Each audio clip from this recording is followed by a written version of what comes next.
vida de forma natural. Nós da Nação Verde vamos mudar o seu astral. Deixa o vento te levar, a gente pensa em você. A Nação Verde cuida e rega seu Boa tarde, pessoal. Boa tarde. Ótima tarde. Nossa, gente, eu podia estar roubando, eu podia estar matando, eu podia estar... Eu só vim aqui pedir uma boa tarde. Boa tarde, pessoal. Agora vai. Bom, obrigado, Fabi, o pessoal do Minds, eu não conhecia, sou franco, estudar um pouquinho para vir falar com vocês. Não conhecia o grupo de vocês. Mas hoje eu vim aqui e aí eu aprendi o que eu estava perdendo, né? Porque é muito legal. Realmente é difícil reunir 200 pessoas, é verdade. Você, num evento para 200 e ter 200, é verdade. Então, vocês estão de parabéns. Obrigado, Fabi, pelo convite, né? Não sei se o Dr. Dan já foi, mas muito obrigado, porque hoje eu aprendi algumas coisas legais para o meu ramo de atuação. Foi muito legal.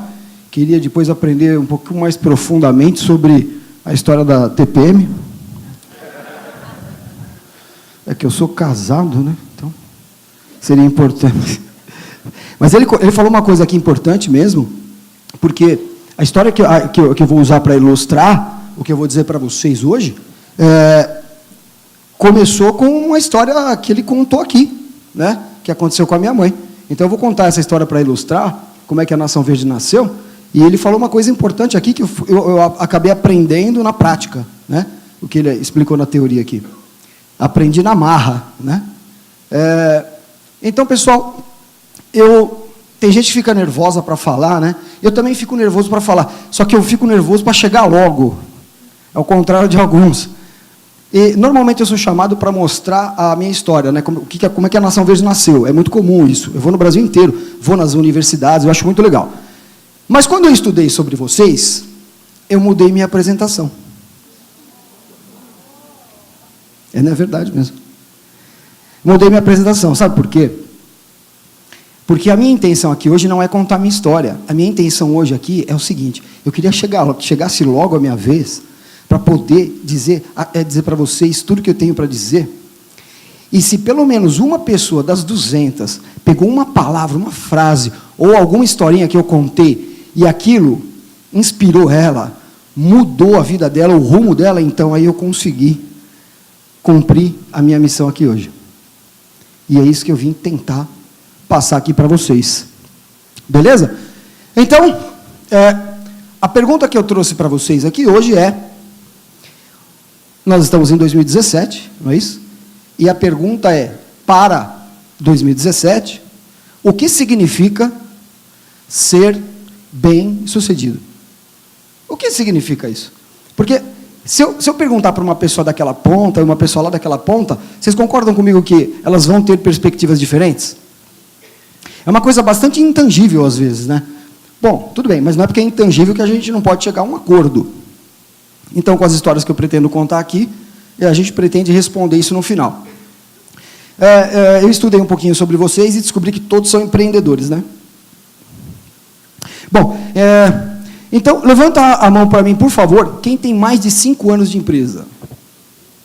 Olha, bastante. Caramba, bastante. Isso é bastante. Mais de 10? Eita, bastante. Vocês estão batendo o recorde das minhas palestras, gente. Mais de 15, vamos lá. Ué? Era para ter menos. Mais de 20. Eita. Agora eu já acho que não dá para ir de 5 em 5, vai. 22. Vocês estão mentindo, gente. 23. 24. 25. 26. Tem gente ainda? 26. 30. Alguém abaixa a mão daquele cara que acho que ele não entendeu a piada. É sério mesmo? Acima de 30? 35? 40? 49? 39? 39? Ô, coitado. Gente, não merece salva de palmas, não? 39. Rapaz do céu. Era para você estar aqui, não eu. E eu estou com 26 anos de empresa. Mas esse projeto da Nação Verde, ele tem 5 anos. Né? E aí ele começa quando eu já era um empresário bem-sucedido. Né? Então, a minha história ela começa lá atrás, né? Um rapaz bem de periferia mesmo, aquele cara que fez carrinho de rolemã, né? Aquele cara que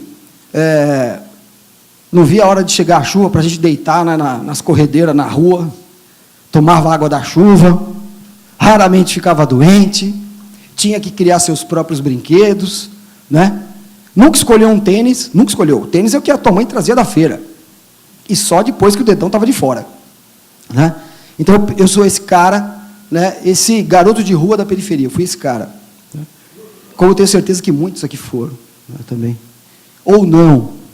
Né? Mas essa é a minha história que começa lá atrás, com meus pais trabalhando, um em 2 empregos, e o outro, minha mãe trabalhando em 2 empregos, meu pai sendo autônomo, depois eles montando a empresa deles, procurando ser empreendedores, e eles foram empreendedores por 35 anos, juntos, na mesma empresa, os 2 proprietários, 50-50.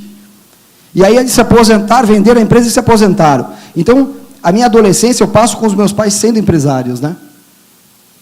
E aí, com 17 anos, eu pedi ajuda para o meu pai, para ele ser fiador, porque eu tinha 17, na realidade 16 para 17, e aí eu tinha cara, sei lá, de 12 anos de idade, cara. Porque ninguém me levava a sério. Aí, de tanto eu ensurnar meu pai, ele foi lá e fez vai no cartório e faz aquela emancipação, né? E aí eu consegui ter cartão de crédito e consegui trabalhar. E aí meu pai foi visitar minha primeira empresa com a minha mãe, que era eu, né? Num fundo de quintal. E aí meu pai, pela primeira vez, fez aquele gesto, né? Vai dar certo. Vai dar certo. E minha mãe, com a famosa frase dela, né? Muito legal, hein? Olha, parabéns. Mas se não der certo, você sabe que lá em casa sempre vai ter um lugarzinho para você, uma comidinha, sempre vai. Eu não sei se ela fazia aquilo de propósito, se era você entendeu? Se era para me assustar, para me motivar, eu não sei. Eu sei que por mais 2 ocasiões onde eu criei empresas, eles iam lá me visitar e meu pai levantava o polegar, olhava assim e falava, legal, vai dar certo. Minha mãe olhava para mim e falava, que legal. Olha, parabéns, viu? Se não der certo, fica tranquilo. Você sabe que lá em casa é simples, né? Mas sempre vai ter um lugarzinho para você, né? Uma comidinha para você, um cantinho para você ficar. Meu, quem é que quer voltar para a casa da mãe, né? Depois de ser empresário? Dificilmente, né? Então, eu acho que minha mãe fazia de propósito. Ela fala que não, né? Mas acho que ela fazia de propósito para me motivar, só pode ser. O fato é que, quando eu já tinha 16 para 17 anos como empresário, eu tive uma notícia, e justamente com a minha mãe. Né? E essa notícia ela veio num momento em que, pela primeira vez, eu descobri uma fragilidade minha, porque eu era um empresário bem-sucedido. Eu estava com 4 concessionárias de moto e eu tinha uma 5ª empresa ainda, com um sócio. Né? Então, eu fui um cara que fez R$1 milhão antes dos 30, sabe? Sabe aquele cara que, quando isso não era moda? Então, eu fui um jovem bem-sucedido, né, razoavelmente cedo. Né? Então, quando você faz isso, você começa a acreditar que você é super-herói, que você tem superpoderes, e você não acredita que você tem limitações. E aí vem uma doença para mostrar para você que você não é tudo isso. Né? E aí vem junto com a minha mãe, e aí ela fez uns exames, e aí veio pólipos, né? E aí foi nesse momento que eu descobri que minha mãe ficava, às vezes, 5 dias sem ir ao banheiro. Lembra da palestra? E aí, que é uma coisa normal, né? Como é que você chama? Silmara. Tudo bem? É uma coisa que nós nunca vamos fazer, né? Tudo bem, Silmara? Você foi no banheiro hoje? Foi? Foi. Número 1 ou número 2? Então, ninguém faz essas perguntas, né? Então, o que acontece? Aí eu falei, mas espera aí, eu tenho irmãs gêmeas. E aí eu cheguei nas minhas irmãs e falei, vocês têm esse problema da mãe? E elas tinham. né? E ninguém sabia, porque isso não se fala, né? E aí, esse problema da minha mãe trouxe os problemas de pólipos, né? Cancerígenos que dá ocasionalmente, porque às vezes essas pessoas, gente, elas vão viajar, por exemplo, ficam uma semana sem ir no banheiro. Como é que pode, né? Então, é óbvio que isso daí não pode acabar bem, né? Então, foi aí que eu, conversando com pessoas que me levaram a um network que eu não tinha, conhecendo médicos e terapias e várias formas, né, de tratamento, conheci médicos que me apresentaram produtos que eram importados dos Estados Unidos na época. Só para vocês se situarem, a gente está falando de 2007. Quando eu fui visitar esse médico, ele falou assim para mim, o doutor Eduardo Gomes de Azevedo, que é meu médico até hoje, ele era o médico do Ayrton Senna, né? É o médico do Pelé, e é médico do João Dória, prefeito de São Paulo, e é um cara que tem um peso, né? Quando um cara tem esses pacientes, ele tem um peso forte, né, gente? E aí ele falou assim para mim, ele falou uns palavrões para mim. Ele falou, o primeiro palavrão que eu escutei em 2007 foi assim, orgânico. Aí depois ele falou uns outros palavrões do tipo, sem glúten. E aquilo não é como hoje, né? Então, era difícil entender, interpretar, e eu comecei a frequentar esse network, né? E a entender isso, como funciona. Eu falei, olha, eu vou tentar essa macumba vegetariana aí, vamos tentar, vamos trazer dos Estados Unidos. Eu sempre fui muito extrovertido. Um dia eu cheguei na matriz da minha concessionária de moto, brincando, eu devia ter 35 funcionários mais ou menos, brincando, eu disse assim para eles, olha, se esses negócios aqui que der certo aqui, ó, que eu estou trazendo dos Estados Unidos, der certo com a minha mãe, vocês vão ficar todo órfão, porque eu vou vender isso aqui, brincando, sabe? E eu vou fazer isso aqui no Brasil, brincando com eles. Só que, de fato, eu fiz uma promessa, que se minha mãe ficasse boa, eu ia fabricar aquilo no Brasil. De fato, eu fiz essa promessa, né? E, passados 6 meses, com toda a reeducação alimentar, minha mãe fez mais um exame e ela estava bem. E depois fez mais 6 meses, um outro exame obrigatório, e ela estava realmente bem. E aí eu fui cumprir minha promessa, né? E cumprindo essa promessa, eu fabriquei o nosso primeiro produto, que na realidade, eu nunca tive intenção de fazer a Nação Verde, na realidade esse nome nem existia. Nós tínhamos a concessionária de moto principal, tinha um espaço vago em cima, no primeiro andar, e eu então fui cumprir minha promessa, comecei a fabricar esse produto no Brasil, que é um suco de aloe vera ou coisa parecida, é um gel praticamente, né? E aí comecei a vender isso, pessoal. Comecei a vender isso e as pessoas começavam a chegar, me pagar, voltar, me pagar de novo, e me abraçar. Falar, obrigado. É? Ah, Ricardo, eu trouxe a Fabiana. A pessoa me pagava, me abraçava e ainda trazia um amigo. Eu posso falar isso para vocês, vocês podem chamar ok, falar, ah, não, ok, gratidão. Não é assim? Gratidão é o obrigado gourmet, vocês sabiam? Do combo do bem, depois eu explico. E aí, simplesmente, eu comecei a pensar, gente do céu, será que dá para viver disso? Dá para viver com isso aqui? Porque as pessoas são agradecidas, me dá dinheiro e é agradecido, passava o cartão e ficava agradecido. Gente, eu estava no primeiro andar, né?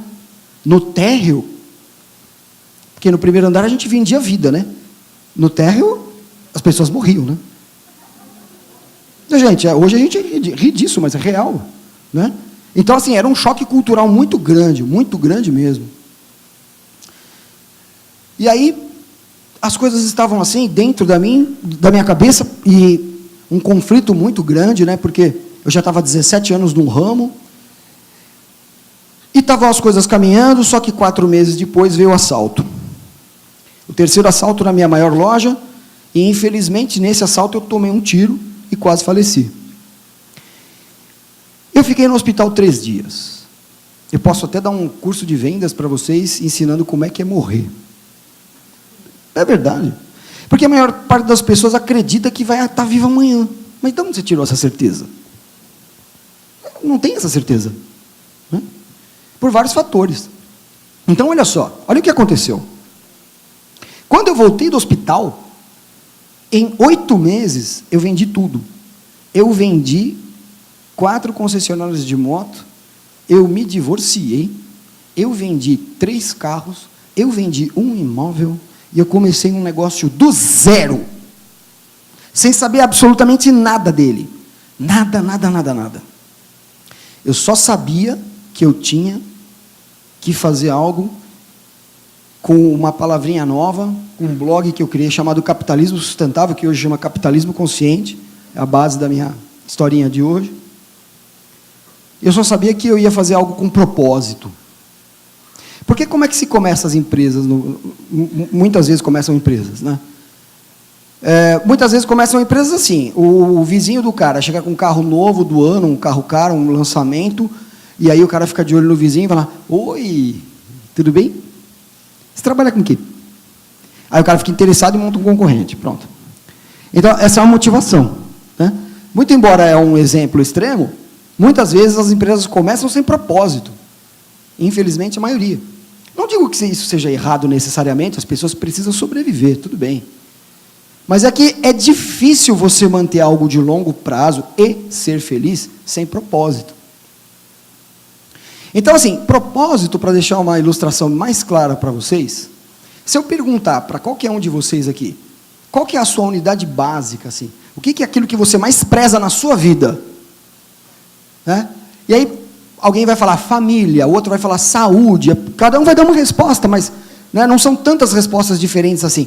Mas uma coisa eu garanto para você, presta atenção, uma coisa eu garanto para você, você não vai responder para mim: a coisa mais importante da minha vida é o ar que eu respiro.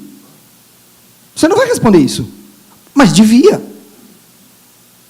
Ué, se você não tivesse o ar para respirar, o que ia adiantar família, saúde? Olha que engraçado. Mas você não está errado. Por que você não está errado? Porque a sua unidade básica, aquilo que você mais precisa para sobreviver, não pode ser o seu objetivo, não pode ser o seu propósito. Então, quem respondeu aí na sua cabeça, aquele que respondeu família, saúde, não importa, você está certo, porque é o seu propósito. Porque já pensou se o seu propósito fosse respirar? Ué, você teria um propósito de ameba. Não, para ameba basta respirar. E aí a noção de propósito que eu resolvi explicar é desse jeito. O propósito da sua empresa não pode ser o dinheiro, assim como o seu propósito não pode ser o ar. Ficou claro? Pelo jeito, sim. Gostaram dessa? Pega para vocês. Legal? É isso que eu quero que você grava. Quando você quiser, poxa, mas... Ricardo, eu preciso descobrir o propósito numa coisa que eu já gosto de fazer, mas eu preciso descobrir o propósito disso. Então nós vamos ver alguns formatos aqui que eu alterei na minha apresentação, não só para você entender a história, mas agora para explicar como é que eu fiz lá dentro da empresa, porque de repente pode ajudar alguém, né? Então, a primeira coisa que a gente colocou, além do propósito, foi energia, muita energia nas coisas. Para nós, não ia adiantar eu vender um produto para a pessoa sem eu saber as origens desse produto. Então, começou a via sacra, onde eu coloquei muita energia e muita determinação, onde eu visitei comunidades, essa foto é real, né? Isso aí eu estou na chegada do Ver o Peso, lá em Belém do Pará, onde eu fazia uma logística interessante, que era carro, moto, bicicleta, canoa, né? Eu tenho uma história muito interessante, que eu estou numa canoa com 2 índios, né? E eu fui visitar algumas comunidades que forneciam as coisas. Para nós, não adiantava o produto ser orgânico, porque se ele for orgânico e estiver sendo feito de mão de obra escrava, tudo bem. É orgânico. Pode ser orgânico e ser feito por crianças no meio do mato. Então, para nós não ia adiantar. Então, desde o nascimento da empresa, a gente sempre prezou a visita nos fornecedores e entender a cadeia de suprimento, né? A gente sempre quis poder falar com propriedade das nossas coisas. E hoje eu vejo quanta loucura eu fiz, cara, porque uma vez, já depois de ter feito visitas, e depois que eu cheguei em Belém, é que um médico indigenista falou para mim: e aí, Ricardo, você tomou a vacina da varíola? Oi? Cara, fui para o meio da selva amazônica sem vacina, cara. As loucuras que a gente acaba fazendo, eu sei lá, acho que Deus protege os malucos, cara. Sério mesmo. Porque quando você volta à fita, acho que vocês aqui também já devem ter passado por isso, né? Quando você volta à fita, você se pergunta, fala, nossa, que maluquice. Parece que Deus protege, né? Essas atitudes, né? Ingênuas, né? Às vezes inocentes, né? Então, uma coisa que sempre foi legal para a gente era saber a certificação, saber os fornecedores, como é que essa mercadoria chega para a gente, né? Uma outra coisa muito legal para nós era que, quando eu estava comprando aquelas coisas, né, que eu estava levando as coisas para casa e entendendo o que era uma reeducação alimentar, eu chegava nessas lojas de produtos naturais, e essas lojas, elas pareciam farmácias, só que de um outro jeito. Mas, assim, eram ambientes desagradáveis, né? Não queria usar esse termo, mas eram ambientes... Eu vinha do mercado de moto, a coisa era muito competitiva, então os atendimentos eram sempre muito bons. Então eu chegava nessas lojas e o pessoal era meio pode crer, sabe? Sabe o combo do bem, sabe? Eu prefiro bicho que gente, eu abraço árvore, e sou vegetariano ou vegano. Então. Gente, ser vegetariano ou vegano, ou preferir bicho que gente, ou abraçar árvore, não canoniza ninguém.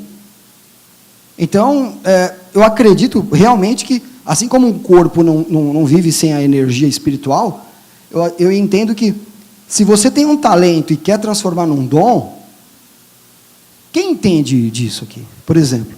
Quem pode explicar melhor? Eu encontrei uma explicação a respeito disso. O que é dom? Né? Eu encontrei uma explicação para mim. Vou dividir com vocês. Olha só, vê se faz sentido para vocês. Eu tenho para mim que um talento não é meu. Se alguém disser que é aqui e conseguir me provar, eu acredito que, no meu caso, foi Deus que me deu. Muito embora você te dê o direito de chamar Deus de qualquer outra coisa. Tudo bem. E eu entendo que dom é quando você pega aquele talento e entrega. Entendeu? Então, o dom passa a ser mais ou menos o seguinte: eu tenho um talento, estudo a respeito, treino bastante, né? Faço muito esforço e te entrego algo, sendo um produto ou uma prestação de serviço. No momento em que eu modifico a sua vida, modifico a sua experiência de vida através desse meu talento, então aí eu tenho um dom. Né? Colou? Que em inglês chama de gift. Né? Algo que você realmente construiu, entregou, mudou a vida daquela pessoa.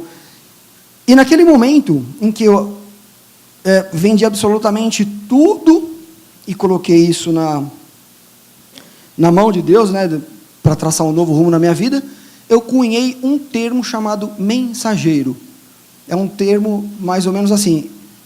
We bridge, em português seria, nós somos a ponte. Então, seria uma empresa que não ia vender nada. E até hoje a gente tenta não vender nada.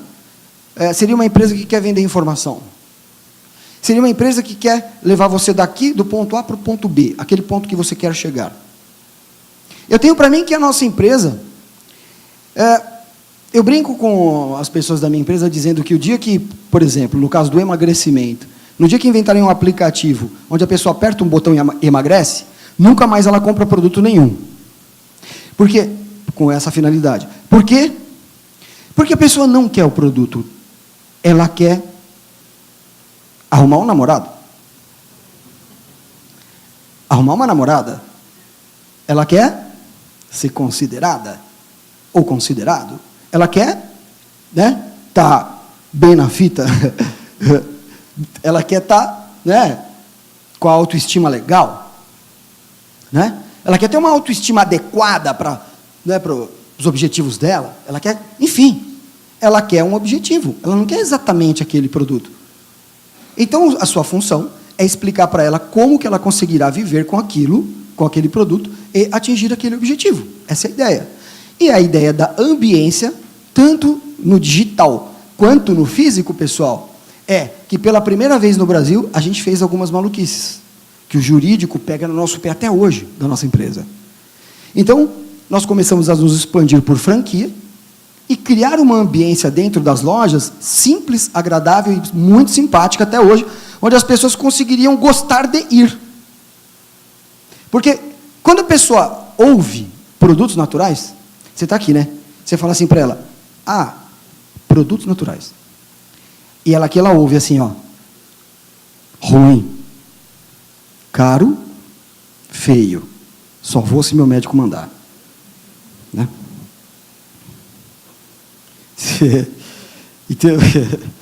Então, a gente precisa de uma comunicação que seja, olha, não, natural é bom, pode ser muito bom se for feito com amor.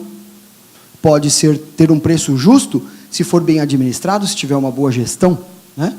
Pode ser muito bonito se for feito por pessoas que gostam, que amam o que está fazendo. E não, o seu médico não precisa ter mandado você aqui, porque nós vamos ensinar você como fazer para colocar isso na sua vida. Entendeu? Ao invés de você ter uma empresa mostrando o que você faz, você tem uma empresa mostrando o porquê você faz. Pegou? Espero que tenha ajudado alguém. Beleza? Muito bem. Nas funções digitais é a mesma coisa. O nosso jurídico não queria que as nossas lojas tivessem Facebook próprio. Eu falei, mas não interessa. Se eu aceitei o cara como um líder, se eu aceitei o cara como sendo uma pessoa que vai trabalhar conosco, então esse meu filtro tem que ser bom o suficiente para eu poder confiar nele. Como ter um negócio baseado no amor, na dedicação e na confiança, e não no medo e no estresse. Então, nós liberamos Facebook e Instagram para todo mundo. E aí criamos um programa de rádio dentro da empresa ao vivo, onde toda segunda-feira ao vivo, para o Brasil inteiro, nós divulgamos as melhores práticas e como se posicionar, ensinando eles a se posicionarem direito. Foi isso que nós fizemos. E para esse fenômeno, nós demos o nome de ambiência. Criar uma ambiência em que as pessoas percebam e possam progredir. É isso. Ok? E quanto aos investidores, é exatamente aquilo que eu disse. Né? Se você vai aceitar investidores na sua empresa, então você tem que fazer um bom filtro para poder confiar neles. Eles precisam ter, minimamente, uma estrutura, uma cadeia de valores que sejam semelhantes à da cultura da sua empresa. Então, se eles tiverem, o atrito será mínimo. Não é não ter atrito, eu não vejo um problema com atrito. Eu acho que sem atrito as coisas não crescem, acho que é necessário atrito mesmo.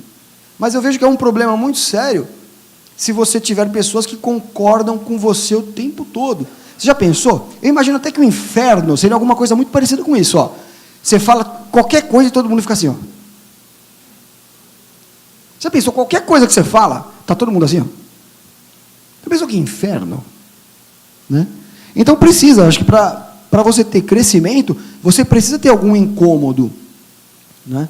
Eu sempre digo assim, que no limite mesmo, o seu inimigo é um idiota, ou o único idiota, porque nem tua mãe faz isso. O inimigo, às vezes, é o único idiota que pensa em você 100% do dia. Então, às vezes, o inimigo é o cara que mais gosta de você. Basta você saber filtrar e ouvir. Tira o conteúdo emocional, vê o que ele está falando, se tem um fundinho de verdade, e usa isso para progredir. Muito bem. Um assunto polêmico na nossa empresa, que faz com que a gente seja chamado em algumas universidades, eu fui na 4ª maior universidade do país falar sobre esse tema, é sobre como montar uma empresa sem hierarquia. Então, nós montamos realmente uma empresa sem hierarquia, e eu me apresento até hoje como fundador da empresa. Nós temos 32 lojas e temos mais de 2.000 distribuidores e não temos presidente nem diretor até hoje. E a gente tem aí 4 funções, e são níveis hierárquicos que agregam dinheiro, agregam status, mas não agregam poder.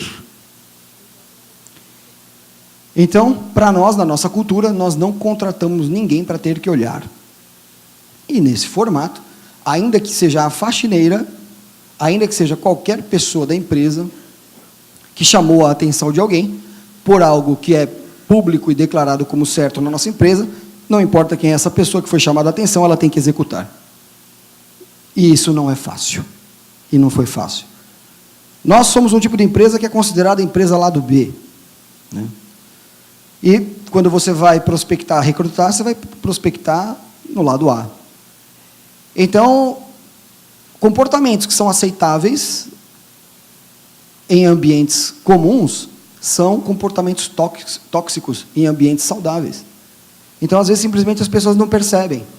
Mas se você tem um ambiente saudável, um comportamento comum, às vezes, não é bem-vindo.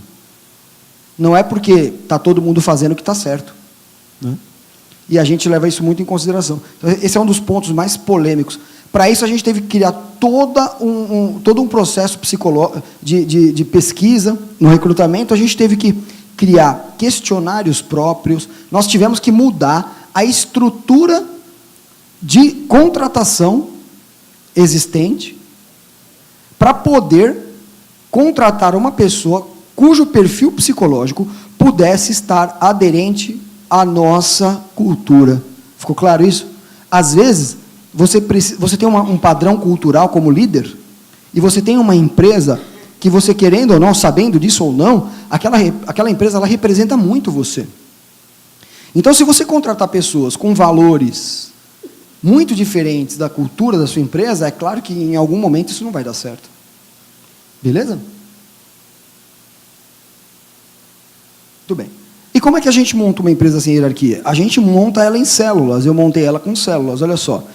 Para ter montado a primeira empresa dessa seara no país, Omnichannel, que é uma empresa que possui, além do varejo, a venda direta, aquilo que a Natura, que a Herbalife faz, nós temos também, chama Nação com Você.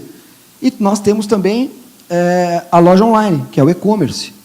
Pela primeira vez no Brasil, pessoal, as pessoas puderam comprar um produto natural, um produto de uma empresa que queria pregar a sustentabilidade na prática, e pela primeira vez no Brasil, depois de 2 anos de tentativas e fracassos, enfim, depois de 2 anos tentando, a gente conseguiu. A gente conseguiu criar um sistema, uma unidade de TI, que conseguia mandar a mercadoria para a casa do cliente, da loja mais próxima da casa dele. E isso fez muita diferença para a nossa empresa. Foi muito legal. Mas custou 2 anos de trabalho. E agora, essa semana, eu venho de uma maratona gigante de horas de trabalho, porque agora a gente deu um outro passo gigantesco na empresa com relação à unidade de TI. Jamais descuidem da tecnologia na empresa de vocês. Jamais. Porque no futuro, todas as empresas serão de tecnologia. No futuro, eu digo, futuro próximo. Então, precisa tomar muito cuidado. Tudo aquilo que você pode fazer para automatizar o seu trabalho, de forma que coloque as pessoas na criação de valor, você tem que fazer. Tudo aquilo que você puder automatizar. E aí eu quero que você grava mais uma coisa.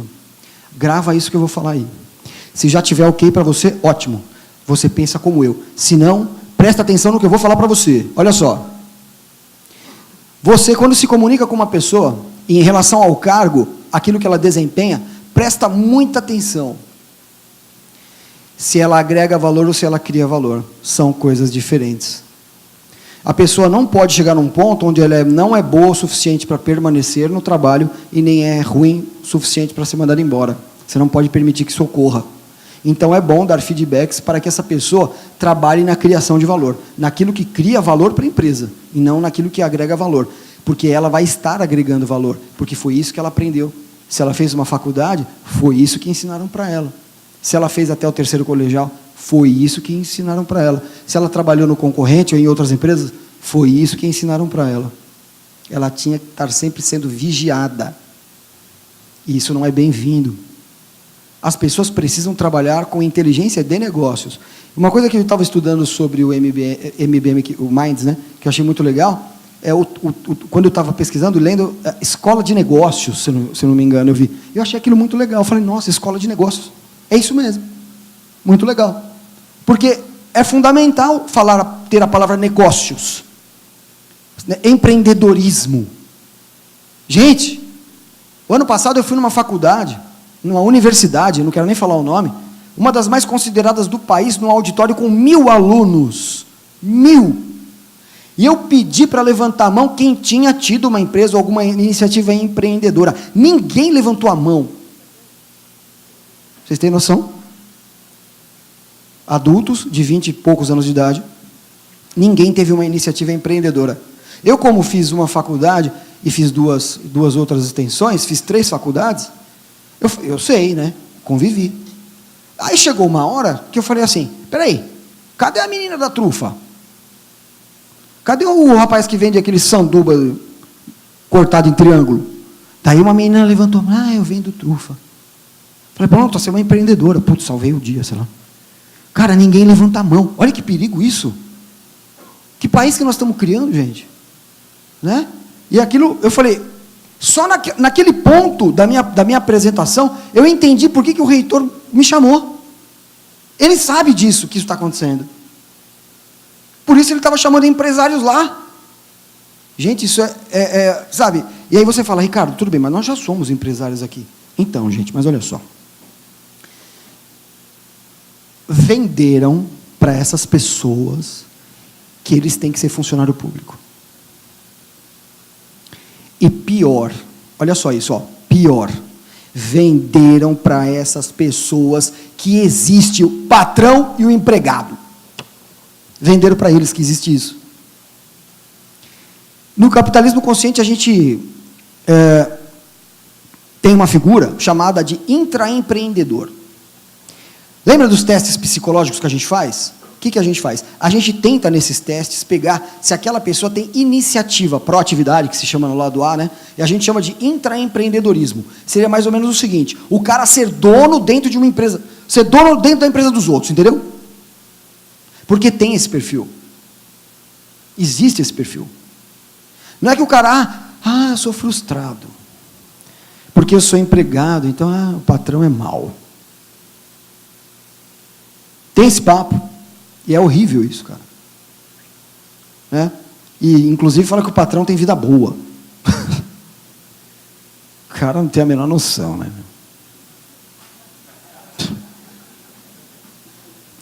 Enfim, mas é o que vendem, né? E para político isso é um prato cheio, né? Dividir para governar, isso é um prato cheio. Como esse assunto hoje em dia até não cola tanto, até porque, eu vou até te dar minha versão, por que esse assunto não cola tanto hoje, eu vou explicar para você por quê. Porque hoje as empresas evoluíram tanto, principalmente as empresas do lado B, mas as empresas no geral, que a empresa onde o cara vai trabalhar é melhor que a casa dele. É bem capaz que ele coma melhor na empresa, é bem capaz que ele tenha uma cultura melhor na empresa do que a que ele recebeu dos pais, é bem provável que ele tenha uma empresa, um ambiente melhor do que o da casa dele, é bem provável que ele tenha amigos melhores na empresa do que os que ele construiu lá na vila dele. Então as empresas viraram lugares muito bons, cara. Eu tenho empresas como a minha, empresas de amigos meus, que são lugares fantásticos, cara. Então como é que você vai ficar falando mal? É difícil falar mal de empresas boas. Então não cola. Como não cola, hoje eles estão dividindo de outras formas, né? É branco contra preto, né? Rico contra pobre, hétero contra homem, enfim, aí não para mais de criar divisão, né? E uma coisa que a gente toma muito cuidado dentro da nossa empresa, para não deixar esse tipo de cultura entrar na nossa empresa, a gente realmente vigia bastante. Então é uma coisa que a gente fala muito lá dentro. E as outras 3 células é logística, comunicação e ADM, que é a gestão. A ADM é compras, financeiro, né? Então, são as 6 células de trabalho, em cada célula de trabalho dessas trabalham de 4 a 5 pessoas. Então, nós temos aí uma empresa sem departamento, e muito pouco ou nada hierarquizada. Foi assim que a gente montou a Nação Verde até hoje, e hoje são mais de 300 e poucas pessoas dentro desse processo de gestão. Então, eu posso dizer para você que depois de 5 anos, funcionou. Não é fácil, mas funcionou. Muito bem. Então, como é que a gente faz para trazer uma consciência melhor para o negócio? Os objetivos materiais são legais, né, pessoal? Não é legal você trocar de carro? É legal, não é? Trocar de casa é legal? É gostoso. Não, trocar de telefone é gostoso, né? Não, é legal, tudo é legal. Mas, depois que você trocou de telefone, 3 ou 4 meses depois, o que acontece? De carro, de casa. De casa é interessante, né? Porque você fala, o que eu fui fazer, né, meu? Para limpar isso aqui agora, cara? Né? Porque tudo traz responsabilidade, né, gente? Não é assim? Então, se a gente não criar algo, uma empresa ou algo que a gente realmente quer entregar como um negócio melhor e pensar em outros termos, né? Aí você fala, eu estou entendendo. Vamos pensar no ganha-ganha. Eu falei, não. Porque olha o que acontece com o ganha-ganha. Eu ganho, você ganha. Nossa, né? Como é que você chama? Daniel. O Daniel aqui, vamos fazer um negócio ganha-ganha. Olha que legal isso aqui. Eu e o Daniel. Eu e o Daniel fizemos um negócio ganha-ganha. Mas ela, ó. Então, um negócio bom deve ser um negócio assim, ó. Ganha, ganha e ganha. O negócio ganha, ganha, ganha seria uma coisa melhor para todos nós. E nem sempre é possível você fazer isso. Então a gente tem que pensar e repensar o nosso negócio para que tenha um objetivo muito bacana em termos de ganha, ganha, ganha. Quer dizer que se eu e o Daniel ganharmos, mas aquele rio ficar poluído, tudo bem? Não, porque em termos de ganha, ganha não está resolvido. Então, eu ganhei, ele comprou, eu entreguei, ele ficou satisfeito, ele cumpriu com o objetivo que ele queria, então tudo bem? Não preciso saber de onde veio. Não preciso saber o que vai acontecer com o resíduo daquilo. Então, essa preocupação é interessante. Às vezes, com o mínimo de esforço, você consegue ganhos notáveis. A gente prometeu, para a pessoa que faz a logística de entrega para as nossas lojas, que a gente daria 50 centavos para ele, se ele trouxesse cada caixa de volta. Porque a gente já tinha tentado de tudo que os manuais falam que é bacana de fazer. Do marketing. Nunca funcionou nada. Tudo começa, nunca termina. É tudo muito lindo no livro. Quando eu cheguei para o cara, eu falei assim, é o seguinte, tem que ser um negócio. Quando nós prometemos 50 centavos para cada caixa que ele trouxesse, adivinha o que começou a acontecer? Milagrosamente, as caixas, precisamos encontrar um meio de resolver. Precisamos encontrar um meio de resolver. E às vezes o meio de resolver não está só no nosso ganha-ganha. Porque até então o ganha-ganha estava rolando. Faltava um outro ganha. Beleza? E você só consegue fazer isso com a integração de stakeholder. Eu detesto esse nome stakeholder, até porque stakeholder, não lembra aquele sanduba do Burger King? Adoro um stakeholder, uma coca. E pior que eu ponho stakeholder ali, porque eu não consegui uma tradução melhor. Porque a tradução que eu consegui é péssima. A tradução que eu consegui de stakeholder é a parte interessada. É feio, né? A integração da parte interessada. Então, stakeholder é todas aquelas pessoas que estão interessadas em algo ali, que nós estamos comercializando, discutindo. Isso seria o stakeholder, né? Então, se você conseguir integrar essas pessoas com propósito, a ideia não vai precisar ficar vindo só da sua cabeça, você entendeu? Se está todo mundo unido num propósito, os caras podem te dar ideias como esta. E é sempre assim, a gente tem uma frase lá na empresa que é assim, a melhor ideia simples muda tudo, e não importa de onde ela veio. A gente tem essa frase lá na empresa. Né? E para a gente fazer isso? Gente, dá para fazer uma empresa consciente, mais consciente, sem uma liderança consciente? Uma apresentação que eu fiz em Campos do Jordão, eu tinha falado para as pessoas que a maior viagem que eu fiz na minha vida, a viagem mais longa que eu fiz na minha vida, foi de 45 centímetros, ou nem isso. E as pessoas falam, como? Sim, porque ela foi daqui, ó, até aqui. Então, essa viagem que você faz daqui até aqui, é realmente a viagem mais longa que você vai poder fazer. Onde você para de pensar apenas com a cabeça e usa o coração também para tomar decisões. E procura um equilíbrio entre isso. Porque quando você faz isso, você vai ser um líder mais espiritualizado, você vai ser um líder mais emocionalmente equilibrado e vai poder tomar decisões melhores. E vai fazer com que as pessoas se engajem e lutem por aquela causa que você propõe. Então, sem liderança consciente, não há muito o que ser feito, pessoal. Tudo começa com o líder. Tudo começa conosco aqui. Tudo começa com a gente. Tudo começa com você. Não vamos esquecer da nossa pergunta, né? Nossa pergunta era o que significa ser bem sucedido. Não era essa a pergunta? Legal. Não vamos esquecer dela.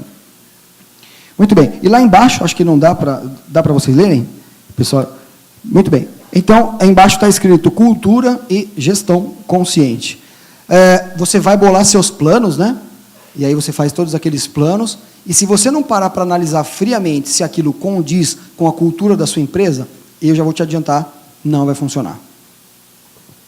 Precisa ter a ver com a cultura daquilo que você realmente propõe no seu negócio. Hoje em dia, principalmente com as mídias sociais, pessoal, não adianta mais ter o feijão debaixo do arroz. Feijão é em cima do arroz. Então, se você tem coisas para resolver, você tem que resolver. Não importa o quanto tempo dure. Deixe as coisas bem claras. Aliás, deixem as coisas ultra claras. Porque se elas não tiverem ultra claras na sua gestão, se elas não tiverem ultra claras na sua cultura, aquele plano que você quer não vai funcionar. Então, precisam estar claras. E, às vezes, infelizmente, os caminhos se bifurcam. Você precisa olhar para o seu time e saber se realmente vocês podem contar com aquelas pessoas. Não tem o que fazer. Ok? Muito bem. E para ser consciente, bom, eu falei um pouquinho aqui, usei o exemplo com o Daniel, a brincadeira com o Daniel sobre o ganha, ganha, ganha, né? Que nada mais é do que você parar para pensar. Espera um pouquinho. Posso eu fazer, sei lá, ter feito investimentos em Bitcoin? Olha só, né? Que é a moda agora. Faço investimento em Bitcoin que eu vou ficar rico. Legal. Você fica rico. Mas o que você criou de valor para a sociedade? O que você mudou no mundo? Eu não digo que você não possa fazer investimento em Bitcoin. A questão não é essa. A questão é, que impacto que você vai deixar? Gente, nós vamos embora daqui. Eu não tenho certeza absoluta, mas eu tenho fé que todo mundo aqui vai passar para o lado de lá, né? Espero eu para o lado de cima. E o mundo vai ficar melhor ou pior com você, depois da sua passagem? É essa a pergunta. É isso aí. Com essa transparência toda, o compromisso com a verdade é fundamental. Se você não tem compromisso com a verdade, então fica difícil sustentar qualquer projeto, qualquer plano na sua empresa. E ser responsável e justo. Ser responsável e justo também significa ser responsável e justo com você. Porque a maior parte das pessoas que estão aqui sentadas pensa em todo mundo e pensa nelas por último. Porque isso é um fardo de toda a liderança, tenho certeza aqui. Se você está sentado aí me ouvindo, é também um líder, eu tenho certeza que com certeza você prefere dar presentes do que receber. É um perfil psicológico. E normalmente acaba pensando em você por último. Esse é um exemplo de coisas bacanas. Um dos produtos que eu criei que fez mais sucesso na empresa, a Joaninha Eva, é uma joaninha que você dá para uma pessoa e depois você abre e tem uma frase da sorte lá dentro para você. E os royalties desse produto que foi criado vai para o Instituto Curumim. Porque, gente, fazer empresas é pesquisar no fundo, lançar produtos, lançar prestação de algum serviço que você quer prestar, é pesquisar lá no fundo aquilo que te irrita e os problemas que você realmente quer resolver no mundo. Uma coisa que eu nunca entendi muito bem na minha cabeça, uma coisa que eu ainda não aprendi a perdoar, é o sentimento de orfandade. Eu sempre, olha, eu até gaguejo quando eu entro nesse tema, olha só. Eu paro um carro no farol, vem uma criança de 5 anos, toda suja, te pedir alguma coisa. Aquilo me transtorna. Eu não consigo aceitar aquilo, eu não consigo perdoar esse pai, essa mãe. Eu não consegui resolver isso na minha vida ainda. Né? E aí eu criei aquele produto cujos royalties vão para um orfanato. Entende a criação das coisas? Vamos gravar mais uma aqui, ó. É importante você aprender a se apaixonar pelos problemas que você tem, pelos problemas que você quer resolver no mundo. É importante você se indignar. Né?